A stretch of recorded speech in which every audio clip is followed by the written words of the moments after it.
இசைஞானி இளையராஜாவினுடைய வாழ்க்கை வரலாற்று படம் அந்த பயோபிக்கில் தனுஷ் நடிக்கிறதா இருந்து இளையராஜா அப்படின்னு சொல்லிட்டு அந்த படத்துக்கு பெயரும் வச்சு அருண் மாத்தேஸ்வரன் அந்த படத்தை இயக்குறாரு அப்படின்னு சொல்லி ஒரு போஸ்டர் ஒன்று விட்டாங்க, ஞாபகம் இருக்கா? அந்த படத்தை பற்றின அப்டேட் எதுவுமே இல்லாமல் இருந்துச்சு. இப்போ ரீசெண்ட் டேஸில் அந்த படம் வந்து கிட்டத்தட்ட ட்ராப் அப்படின்ற மாதிரி சொல்கிறாங்க.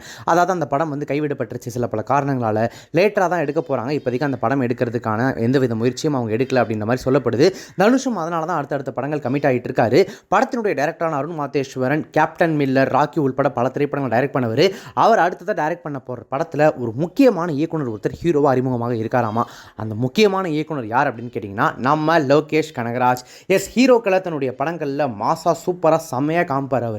அவரே ஒரு படத்தில் ஹீரோவாக நடிக்கிறார் அப்படிங்கும்போது கண்டிப்பாக அந்த படத்துக்கு எப்படி எதிர்பார்ப்பு இல்லாமல் இருக்கும்? அவர்கிட்ட நடிக்கிறதுக்கு எத்தனையோ தடவை வந்து அப்ரோச் பண்ணி பார்த்தாங்க. ஆனால் நடிக்கிறதுல இன்ட்ரெஸ்ட்டே இல்லை அப்படின்னு சொல்லிட்டு இருந்தவர் அருண் மாத்தேஸ்வரன் சொன்ன ஒரு கதையில் பயங்கரமாக இம்ப்ரெஸ் ஆகி ஹீரோவாக அறிமுகமாகிறது அப்படின்னு சொல்லிட்டு முடிவு பண்ணிட்டாராமா. அந்த படத்தை ஜி ஸ்குவாட் அப்படின்ற அவருடைய தயாரிப்பு நிறுவனத்தின் மூலமாக அவரே தயாரிக்கவும் இருக்காரு.